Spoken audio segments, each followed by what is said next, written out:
आज हम लोग टोटली रिवीजन करेंगे, 3-4 दिन में जितना भी हम लोग पढ़ा है टोटल रिवीजन कर लेते हैं और उसके बाद कल से नया टॉपिक शुरू करेंगे। तो पहला टॉपिक हमारा था इसमें अंक, यहीं से हमने शुरू किया था जिसको कहते हैं डिजिट। रिवीजन करना है तो फर्स्ट में देखेंगे, परिभाषा नहीं लिखवाएंगे, परिभाषा लिखवा दिया गया। अंक के बाद आता है संख्या जिसको कहते हैं नंबर। हाँ, मान लीजिए जो कुछ छूटा हुआ है हो सकता है आ जाए, कुछ छूटा हुआ हो तो। अंक क्या होता है? तो अंक हमने बताया था कि अंक 10 होते हैं। कौन कौन? हाँ, 0, 1, 2, 3, 4, 5, 6, 7, 8, 9, इसी को कहते हैं अंक। 0, 1, 2, 3, 4, 5, 6, 7, 8, 9। अब गिनिए, 10 हुआ, 10 हुआ, गिनिए, 1, 2, 3, 4, 5, 6, 7, 8, 9, 10। इसी को अंक कहा जाता है। क्या कहते हैं? अंक कहते हैं, इसी को अंक कहते हैं। अब देखिए संख्या किसे कहते हैं। अब अंक से मिलके संख्या बनता है। कोई भी 2 अंक उठाइए और साथ में रख दीजिए, तो हो गया, क्या बोलेंगे इसको? संख्या बोलेंगे। कोई भी संख्या, कोई भी अंक 2, 4, 5, 3, 4 को उठा लीजिए, जितना मन उतना उठा लीजिए, सबको एक साथ रख दिए तो अंकों के समूह को कह सकते हैं कि संख्या है। अंकों के समूह को संख्या कहते हैं। 0, 1, 2, 3, 4, 5, 6, 7, 8, 9, ये हो गया अंक। क्या हुआ? अंक हो गया। अब इसमें से जिसको मन है उठा लीजिए, उसको मिला के वो समूह बना लीजिए। जैसे एक टोकरी में, ये हो गया टोकरी, टोकरी में तरह तरह का फूल रखा हुआ है, अलग अलग तरह का, अलग अलग मान लीजिए कि फूल रखा है। इसमें से कुछ फूल निकाल के आप गूंथ देते हैं तो उसको हम माला कह देते हैं। अब कोई फूल का उठाइए तो मल कहेगा, ये नहीं कि माला बनाने के लिए फलाने फूल की आवश्यकता है। कोई फूल उठा दीजिए तो क्या हो गया? माला हो गया। उसी तरह से संख्या बनाना है तो कोई भी इसमें से अंक उठाइए, एक साथ मिला दीजिए, एक समूह हो गया, उसी को कहते हैं। तब समझ में आया संख्या क्या होता है। माला बना है, टोकरी में है, गुलाब के है, अड़हुल के है, चमेली के, 100 कुछ फूल है, कोनो फूल उठा के माला रस्सी में धागा बना दीजिए, बहुत सारा फूल हो गया, 1 से अधिक हो गया, तो छोटा माला बड़ा माला, वो अलग कंडीशन है, माला हो गया। अभी नहीं होता है कि फलाना फूल लगाएंगे वही तो फूल माला बनेगा, नहीं तो नहीं बनेगा। तो उसी तरह से 10 गो अंक लिखा हुआ है, इसमें से कोई भी 4 गो, 5 गो, 3 गो, 2 गो ले लीजिए, एक जगह उसको इकट्ठा कर दीजिए, इसको ओवरऑल क्या बोलेंगे? संख्या बोलेंगे। क्या बोलेंगे? संख्या बोलेंगे। अब इसको, अब देखिए इसमें इसको बोलते हैं 2 डिजिट नंबर, 2 डिजिट नंबर। अब इसको कहते हैं 2 अंकों की संख्या। क्या बोलेंगे? 2 अंकों की संख्या। अब देखिए, अच्छा, अंक मिल के बना तो ये तो है कि संख्या कहते हैं, ये तो समझ में आया। अब 2 अंक की संख्या क्यों कहते हैं? क्योंकि इसमें 2 ही अंक लग रहा है। पहला अंक 7 हुआ, दूसरा अंक 6 हुआ, पहला अंक, दूसरा अंक 6, तो ये 2 अंक मिलके बना है संख्या, 2 अंक की संख्या। अंक मिलके बन गया तो संख्या है। और कितना अंक मिलके बना है? 2 अंक, तो 2 अंकों की संख्या।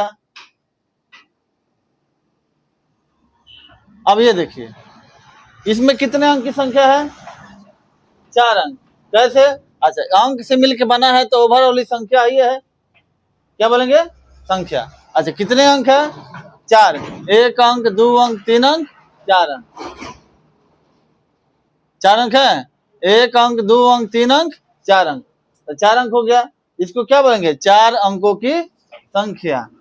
इसको बोलेंगे 4 अंकों की संख्या। अब इसको इंग्लिश में कहिएगा 4 डिजिट नंबर, 4 डिजिट नंबर, 4 अंकों की संख्या। अब ऐसे मान लीजिए 6 अंकों की संख्या बनाना है तो कोई भी 6 अंक ले लीजिए, 6 अंक बोलिए, कोई 6 अंक बोलिए तो 3 बोलिए, कुछ बोलिए, कोई अंक बोलिए, 6 9 4 8। अब देखिए 6 गो अंक हुआ, 1 अंक 2 अंक 3 अंक 4 अंक 5 अंक 6 अंक। अच्छा, ओवरऑल इसको अंक से मिलके बना है तो इसको बोलेंगे संख्या, बोलेंगे। अच्छा, कितना अंक है? 6 अंक, तो 6 अंकों की, 6 अंकों की संख्या ही है, तो 6 अंकों की संख्या हो गया, 6 डिजिट नंबर हो गया। अब इसमें क्या बोलाना है, कोई दिक्कत? अब आ जाइए, संख्या के बाद हमारा क्या लिखवाए थे हम? प्रकृत संख्या, ये था ना। प्रकृत संख्या, प्रकृत संख्या जिसको कहते हैं नेचुरल नंबर, नेचुरल नंबर। और दूसरा था पूर्ण संख्या, पूर्ण संख्या जिसको कहते हैं होल नंबर। अभी देखिए, प्रकृत संख्या क्या होता है, पूर्ण संख्या क्या होता है?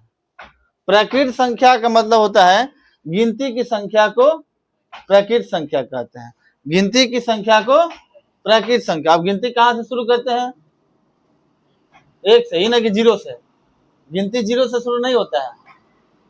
चाहे आप गिनती पढ़िए तो भी गिनती गिनना है, पहाड़ा पढ़िए तो भी गिनती गिनना है, क्योंकि जब 1 का पहाड़ा पढ़ेगा तो गिनती होता है। 1 2 3 4 5 6 7 8 9 10। अब उसको जैसे बोलिए वो गिनती है। ये नहीं है कि हम 1 का 1 में 1 1 दूना 2 तो वो गुना हो जाएगा, वो भी गिनती है, बोलने का तरीका बदल गया। नहीं, अब सेब को आप ऐसे ही खाइए तो सेवे है, और काट के खाएंगे तो अनार नहीं होगा, वो सेवे कहलाएगा। ये नहीं कि छोटा छोटा कर दिए तो ये सेव नहीं है, ये अमरूद हो जाएगा। अब बड़ा बड़ा काट दिए तो अनार हो जाएगा, और बड़ा काटे तो संतरा हो जाएगा, वो नहीं होगा, जो है वही रहेगा। तो आप उसको गिनते हैं, 1 कम 1 1 दूना 2 1 तीना 3 1 चौका 4, जैसे बोलिए वो है गिनती है, समझ गए? तो गिनती कहाँ से शुरू होता है? 1 से शुरू होता है। तो प्रकृत संख्या कहता है गिनती की संख्या, प्रकृत संख्या को कहते हैं गिनती की संख्या। तो गिनती की संख्या शुरू होता है 1 2 3 4 5। अच्छा, ऐसा कोई निश्चित है कि अंक यहाँ जाके समाप्त हो जाएगा? 10 महासंख्य, इसके बाद आगे नहीं जाएगा। आप कितना भी बोलिए, हम ज्यादा नहीं बोलेंगे, बोले 1 जोड़ लीजिए मेरे तरफ से। तो ऐसा कोई संख्या है निश्चित जो कि लास्ट में आके खत्म हो जाए? कोई है ये नहीं है, तो उसको कह देते हैं अनंत। क्या बोलेंगे? अनंत। तो प्रकृत संख्या समझ में आ गया? गिनती की संख्या को क्या बोलेंगे? प्रकृत संख्या। गिनती की संख्या को प्रकृत संख्या। अब गिनती कहाँ शुरू होगा? 1 से, तो 1 2 3 4 बढ़ते जाइए अनंत तक, गिनती की संख्या प्रकृत संख्या हो गया।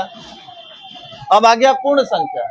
अब देखिए, इस अंक में कोई ऐसा लग रहा है जो हमने नहीं लिखा है?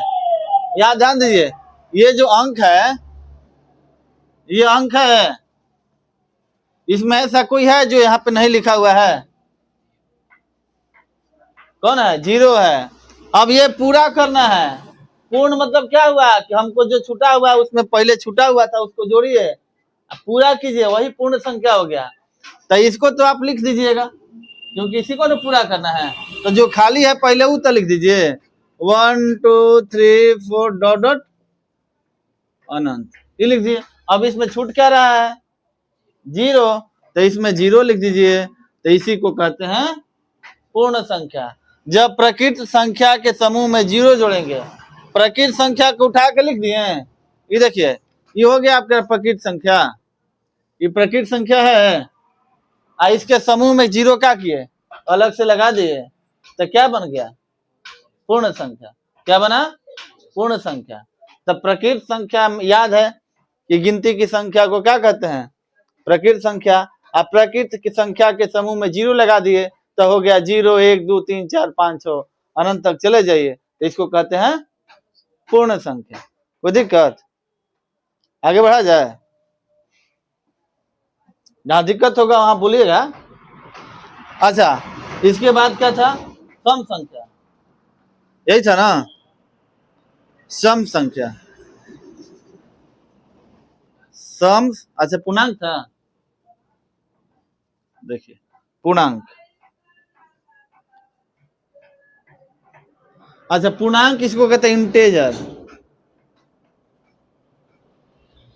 पूर्णांक जो होता है ये 2 तरह का होता है, पूर्णांक दो तरह का, एक होता है धनात्मक पूर्णांक, क्या होता है बोलिए पीछे से याद रहेगा, धनात्मक पूर्णांक का, दूसरा ऋणात्मक पूर्णांक, दूसरा ऋणात्मक पूर्णांक।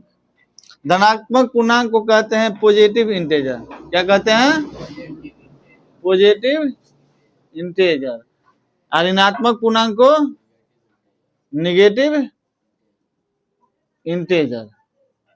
अब ये देखिए, पहले समझिए कि पूर्णांक क्या होता है। पूर्णांक का मतलब हमने बताया था कि पूरा अंक, जैसे घरे सिंघाड़ा आ गया तो कहेगा हमारा एगो चाहिए, टूट के दिला तो फटाफटी हो जाएगी, तो एगो पूरा पूरा चाहिए हमको, पूरा मतलब एगो चाहे दू गो चाहे तीन गो, ये नहीं कि दू गो ले लीजिए आधा तूर के दे देते हैं तो लात घुसा हो जाएगा, फटाफटी हो जाएगा, हम ना लेबो, ई ना चलबो। हाँ, तो पूर्ण संख्या का मतलब हो गया पूर्णांक का मतलब हो गया पूरा पूरा अंक चाहिए, चाहे 2 हो चाहे 3 हो चाहे 10 हो चाहे 15 हो चाहे 25 हो, ये नहीं कि 25 दशमलव कुछ नहीं, जो भी है वो पूरा पूरा होना चाहिए, वो हो गया पूर्णांक। अब पूर्णांक में चिन्ह लगा दीजिए प्लस का तो हो गया धनात्मक पूर्णांक, अब पूर्णांक में चिन्ह लगा दीजिए माइनस का तो हो गया ऋणात्मक पूर्णांक। जैसे देखिए पूर्णांक मतलब होता है पूरा पूरा अंक, हमको पेड़ा मिल रहा है तो 4 गो मिला है तो एकदम सुझाव 4 गो, टूटा हुआ 4 गो नहीं, या तो 3.5 गो हो जाएगा, तो ही नहीं चलेगा, चलेगा तो 4 गो दीजिए ना तो 3 गो, ये नहीं कि हम 3.5 गो दिए थे, 4 गो में तनमन कम था, चाहे 3 गो से ज्यादा था नहीं, या तो 3 गो दीजिए तो 4 गो दीजिए। तो पूर्णांक कहता है कि पूरा पूरा संख्या होता है, 8 9 12 15 128 कुछ लिखिए, एकदम पूरा पूरा होना चाहिए, न दशमलव में होना चाहिए न बटा में होना चाहिए, बटा में भी हो तो कट जाए। अब देखिए, अब ये धनात्मक पूर्णांक है, तो ये जो भी है इसमें चिन्ह कैसा है, जब संख्या के आगे कोई चिन्ह हो तो क्या कहा जाता है, प्लस का चिन्ह, तो इसको कहते हैं धनात्मक पूर्णांक। जिसके आगे कोई चिन्ह हो तो प्लस, अब प्लस हो गया तो कौन सा पूर्णांक है, धनात्मक। तो धनात्मक पूर्णांक में कुछ नहीं करना है, कोई भी संख्या ले लीजिए, आगे लिखते रहिए, पूर्णांक है, तो ये हो गया धनात्मक पूर्णांक। अब इसी में माइनस लगा दीजिए, पूर्णांक यही रहेगा, केवल माइनस का चिन्ह लगा देना है, तो ये हो गया कौन सा पूर्णांक, ऋणात्मक पूर्णांक। कौन सा हो गया, ऋणात्मक पूर्णांक। अच्छा, एक चीज और हमने बताया था, ये हो गया संख्या रेखा, क्या हुआ, इसको क्या कहते हैं, हाँ, अब इस पर लिख देंगे तो ये हो गया संख्या रेखा, 1 2 3 4 5 6 डॉट डॉट अनंत तक बढ़ते जाइए। इधर आइए तो -1 -2 -3 -4 -5 -6 माइनस अनंत तक बढ़ते जाइए। अच्छा देखिए, 0 के बाद वाला इसको कहते हैं धनात्मक पूर्णांक, क्या बोलते हैं, धनात्मक पूर्णांक, क्योंकि इसमें प्लस का चिन्ह है। तो 0 से जो बड़ा संख्या होगा, ऐसे जानिए कि जो संख्या 0 से बड़ा होगा, 0 से बड़ा होगा, पूरा पूरा होगा, इन्हें कि 0 से बड़ा है 3.4, तो ही नहीं, कोई भी पूरा पूरा संख्या जैसे 3 5 8 25 1 लाख 4 लाख जो भी ले लीजिए, एकदम पूरा पूरा, दशमलव में नहीं हो, 0 से बड़ा है तो समझ जाइए कि धनात्मक पूर्णांक है। कैसा है, धनात्मक पूर्णांक। 0 से छोटा मतलब माइनस में लगा हो तो हो गया ऋणात्मक पूर्णांक। अब 0 से छोटा का मतलब क्या है, जैसे हमारे पास पैसा नहीं है 1 रुपया तो 0 हो गया, हम कर्जा में है तो माइनस में हो गए, तो उसको कहेंगे ऋणात्मक पूर्णांक। हम किसी को दे दिए पैसा, हमारे पास ज्यादा है, जितना हो गया वो धनात्मक पूर्णांक। कर्जा ले लिए पड़ोसी से, भैया नहीं है तो ऋण में है, नहीं कहते हैं कर्जा ऋण लिए हैं, नहीं, तो उसी कहते हैं ऋणात्मक पूर्णांक। हमारे पास ऑलरेडी पहले ही से है तो धनात्मक का कुछ नहीं है तो 0, न लिए है न दिए हैं। अब इसी को साइंस में इलेक्ट्रॉन प्रोटॉन न्यूट्रॉन पढ़िएगा, ये कुछ नहीं आया तो न्यूट्रॉन है, समझ गए। तो यहाँ देखिए, अभी समझ गए कि माइनस का चिन्ह पूर्णांक में लगाओ, पूर्णांक समझिए पूरा पूरा अंक है वही पूर्णांक है, और उसी पूर्णांक में प्लस का चिन्ह है तो धनात्मक पूर्णांक, माइनस का चिन्ह है तो ऋणात्मक पूर्णांक। अच्छा एक चीज और बता दे रहे हैं, इसमें पूछेगा कि बड़का संख्या कौन है, छोटका संख्या कौन है। बड़का संख्या जो हम बताए नहीं थे, बता दे रहे हैं। बहुत चीज मिलेगा, कुछ चीज मिलेगा जो छूटा हुआ हो तो रिवीजन हो जाएगा, याद आ जाएगा, बता देंगे। इसमें अगर पूछेगा यहाँ पे कि बड़का संख्या कौन है, मान लीजिए कि दोनों में पूछे, ये दोनों में पूछ दे कि बड़का संख्या कौन है, तो क्या कहेंगे, जीरो बड़का संख्या। अब कहेगा एक दिख रहा है तो जीरो कैसे बड़का हो गया।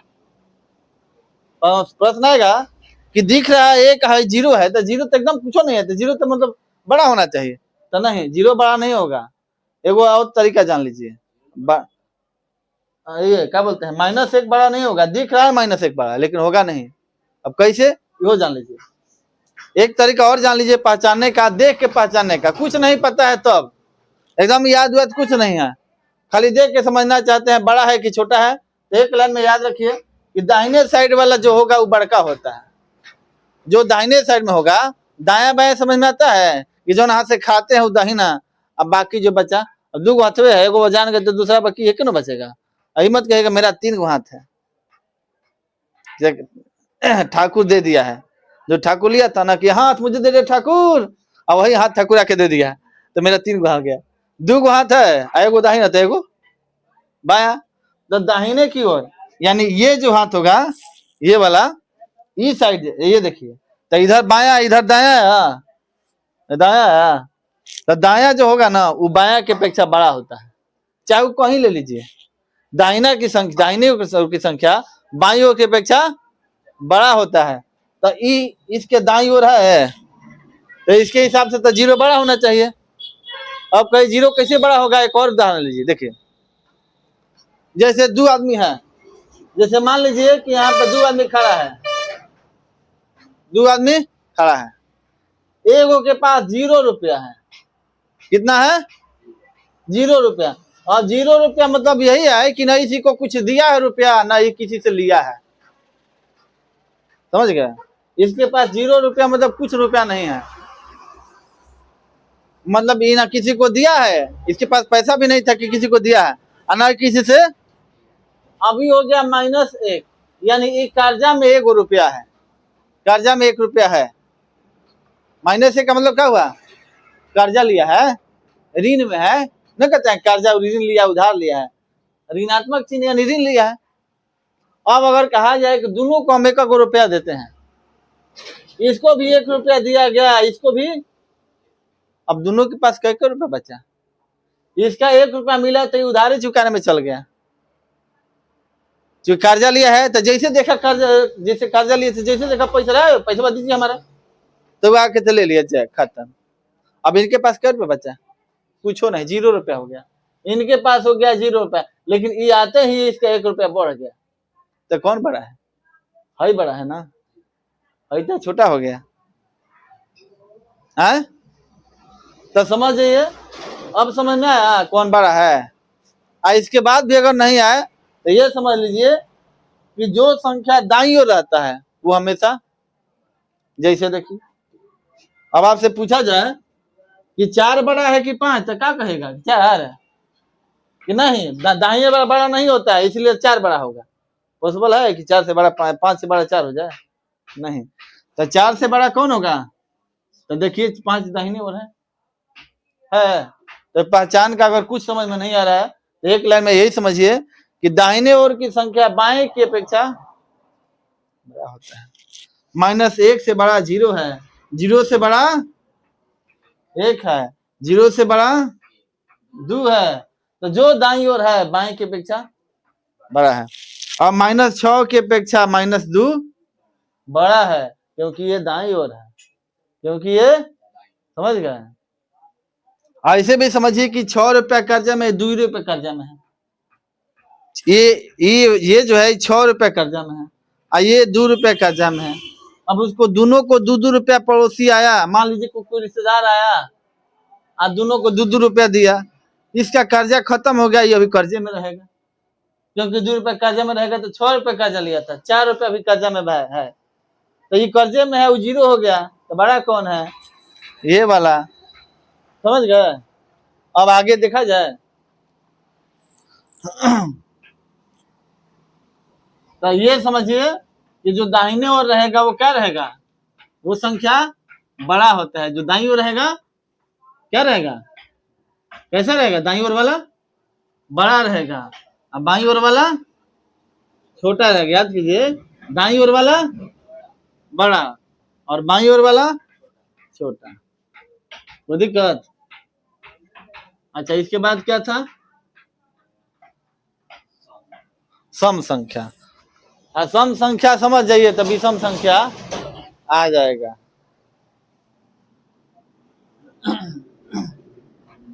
सम एक एक समझिए, दूसरा अपने आप आ जाएगा। देखिए सम संख्या,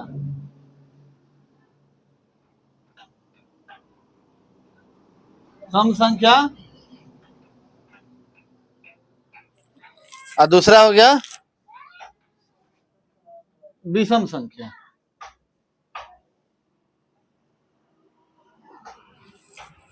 ये हो गया सम संख्या, ये हो गया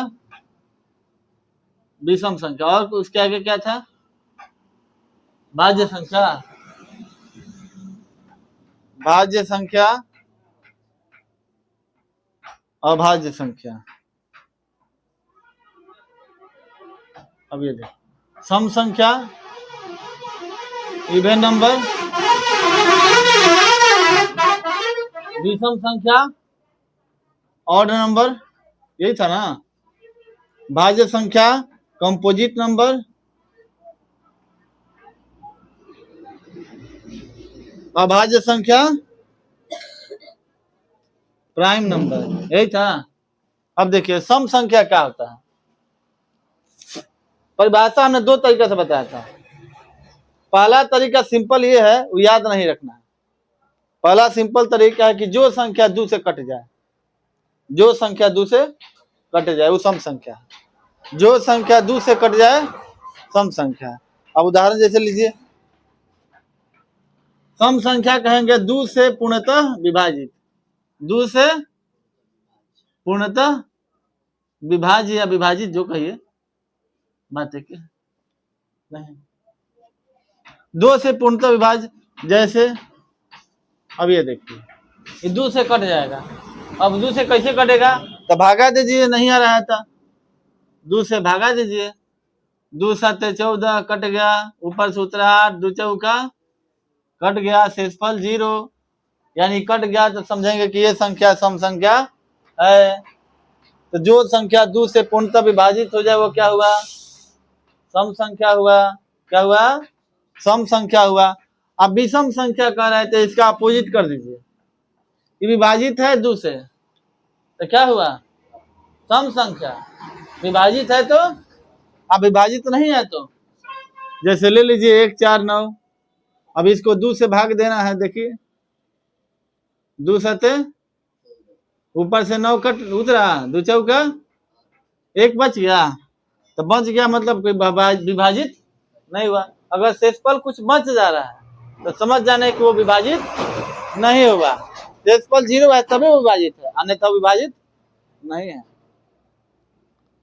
तो ये कह देंगे कि ये जो संख्या है वो विषम संख्या है।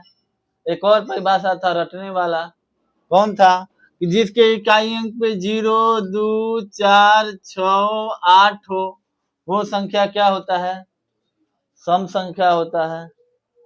जिसके इकाई अंक पे 0 2 4 6 8 हो, वो संख्या सम संख्या। अभी याद करना पड़ेगा, 0 2 4 6 8 बोल रहा है, एकदम मुंह फेने फेने हो गया। आप फेन में, मुंह के फेन में कौन सा गैस होता है, मीथेन गैस निकाल रहे हैं सस्ते में, फ्री में।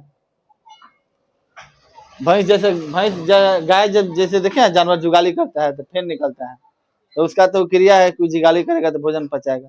एकदम पढ़ के फेने फेन हो रहा है मुंह, 0 2 4 6 8 0 2 4 6 8 0 2 4 6 8।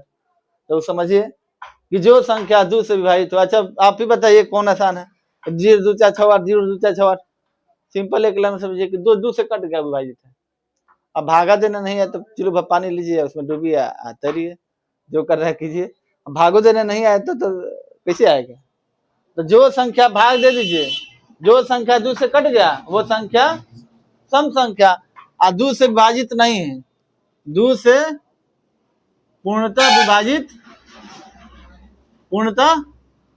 विभाजित नहीं है। अगर विभाजित है तो सम संख्या, और नहीं है तो विषम संख्या। अब आ जाइए भाज्य संख्या। भाज्य संख्या कहता है कि जो एक और स्वयं के अलावा, एक और स्वयं के अलावा अन्य संख्या कोई भी अन्य संख्या से कट गया, अलावा अन्य से भी विभाजित, अन्य संख्या से भी विभाजित। जैसे अब देखिए, अब आप बताइए, 2 एगो संख्या ले लिए, अभी किस किस से कटेगा? 1 से कटेगा, 2 से कटेगा, अब कोई और संख्या से कटेगा? और कोई संख्या से 2 कटेगा? नहीं। भाज्य है? नहीं, क्योंकि भाज्य का परिभाषा क्या कर रहा है कि 1 से कटेगा, स्वयं से कटेगा, स्वयं इसके अलावा अन्य संख्या भी होना चाहिए। जैसे अब हम ले लिए 6, तो 6 किसके पहाड़ा में आता है? 1 के पहाड़ा में आता है 6। ये 2 गो तो एकदम बैठल है, पहले ही से आकर बैठ गया है। हाँ, उसके बाद कौन कौन से पहाड़ा में आएगा? तो ये 2 के पहाड़ा में आता है 6, द्वितीय 3 के पहाड़ा में आएगा 3 दूना 6। तो देखिए, एक और स्वयं के अलावा अन्य 2 गो संख्या आगे 1 गो आ सकते हैं, जरूर नहीं है कि 2 गो आए, 1 भी आए। एक और स्वयं के अलावा अगर अन्य आ रहा है तो समझ जाएंगे कि वो संख्या भाज्य संख्या, वो संख्या भाज्य संख्या। तो दिक्कत, अब देखिए जैसे 4 है, तो 4 किस किस से कटेगा? 1 से कटेगा, 4 तो 1 से कटेगा। इसके अलावा किससे कटेगा? तो 4 किसके पहाड़ा में आता है? 2 के पहाड़ा में, 2 दूनी, तो 2 से भी कटेगा। तो देखिए, एक और स्वयं के अलावा और एक्स्ट्रा आ गया, अन्य में चाहे एगो डिजिट हो संख्या हो, चाहे 2 गो चाहे 4 गो, एक और स्वयं के अलावा कोई और भी होना चाहिए, तब कहेंगे कि ये संख्या क्या है? भाज्य संख्या। अब आ जाइए भाज्य संख्या। तो भाज्य संख्या में इसी को हटा दीजिएगा, तो अभाज्य संख्या हो जाएगा, या इसमें कह दीजिए कि विभाजित नहीं है। एक और स्वयं के अलावा, एक और स्वयं के अलावा अन्य संख्या से विभाजित नहीं, अन्य संख्या से विभाजित नहीं। जैसे 2 ले लीजिए, तो 2 जो है आपका कटेगा, 1 से कटेगा, 2 से कटेगा, और किसी संख्या से नहीं कटेगा। जैसे 11 ले लीजिए, तो 11 1 से कटेगा, 11 से कटेगा, और किसी अन्य संख्या से नहीं कटेगा। नहीं आ रहा है? कोई भी अभाज्य संख्या का मतलब हुआ कि कोई भी संख्या हो 1 से कटेगा और अपने आप, स्वयं मतलब अपने आप मतलब 5 ले रहे हैं तो 5 अपने आप हुआ स्वयं। जैसे मान लीजिए कि हम खेत में काम करने जा रहे हैं, तो 2 गो मजदूर लगाएंगे, अपने काम करेंगे। अपने का मतलब हम स्वयं काम कर रहे हैं, और साथ में 2 गो मजदूर। स्वयं मतलब क्या हुआ? वो खुद है, वही स्वयं होता है, इटसेल्फ। तो 5 है, स्वयं लेना है मतलब उसी संख्या को ले लेना है। जैसे 6 है तो 6 स्वयं आ गया, देखिए इसी को कहते हैं स्वयं से कट रहा है। तो भाज्य मतलब हुआ कि 1 से भी कटेगा, स्वयं से कटेगा, इसके अलावा कोई और ले लीजिए, अगर उससे भी कट जाए तो भाज्य संख्या है। अगर 1 और स्वयं से कट रहा है, केवल 1 से और स्वयं से कट रहा है, बाकी से नहीं कट रहा है, तो हो गया अभाज्य संख्या। वो दिक्कत। अब इसमें एक और लिख लीजिएगा कि प्रथम 5 अभाज्य संख्याओं का योग, प्रथम 5 अभाज्य संख्या का योग 28 होता है। आप प्रथम 5 लिख दें, समझ जाइएगा। प्रथम 5 अभाज्य संख्या का औसत, औसत समझते हैं? औसत कहिए चाहे माध्य कहिए, दोनों एक ही होता है, 5.6 होता है। कोई दिक्कत? आगे बढ़ा जाए। अब इसके आगे बता दीजिए क्या था, इसके आगे सअभाज्य था, और सअभाज्य के बाद था परिमेय संख्या और अपरिमेय संख्या। तो सअभाज्य, अच्छा कोई बात नहीं, थोड़ा सा ज्यादा ही पढ़ लेंगे। अब देखिए सअभाज्य संख्या, सअभाज्य, परिमेय और अपरिमेय, और कुछ बचा है ये ना? सअभाज्य संख्या, परिमेय और अपरिमेय से, उसको देख लीजिए। सअभाज्य संख्या, इसको कहते हैं को प्राइम नंबर, को प्राइम नंबर। परिमेय संख्या, और हो गया अपरिमेय संख्या। देखिए इधर, इसको कहते हैं रेशनल नंबर, रेशनल नंबर, इसको कहते हैं इरेशनल नंबर।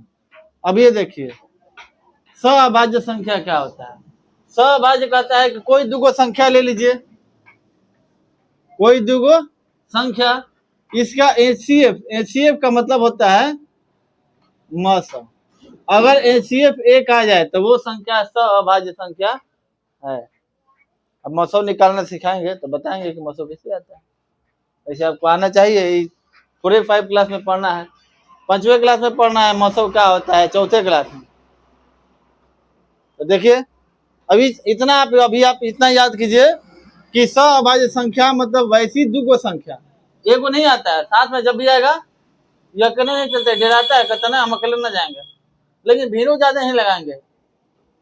ये नहीं कि डर लग रहा है तो गांव में भर चलेगा, नहीं, अकेले नहीं जाएंगे लेकिन भीड़ भी नहीं लगाएंगे, तो दुइये गो। वैसी दुगो संख्या कोई भी ले लेंगे जिसका मौसम निकालेंगे, अगर एक आ रहा है तो वो कहेंगे कि सअभाज्य संख्या है। कोई भी दुगो संख्या ले लीजिए, अभाज्य हो कि भाज्य है उससे कोई मतलब नहीं, ये दोनों भाज्य संख्या है। अब आपको लगे सअभाज्य मतलब साथ में अभाज्य होना चाहिए, ऐसा कोई जरूरी नहीं है। भाज्य है कि अभाज्य उससे कोई मतलब नहीं है, मतलब है इसका मसौ एक आ रहा है तो वो संख्या सअभाज्य संख्या। अगर मसौ एचसीएफ कहते हैं मसौ, महत्तम समापवर्धक, अगर एक आ रहा है तो समझेंगे कि वो संख्या सअभाज्य संख्या है। अब आइए परिमेय संख्या। परिमेय संख्या को हमने बताया था कि जिसे P/Q के रूप में लिखा जा सके, जहाँ Q 0 नहीं होना चाहिए, जैसे 8, 12/7, 13/15, ये हो गया परिमेय संख्या।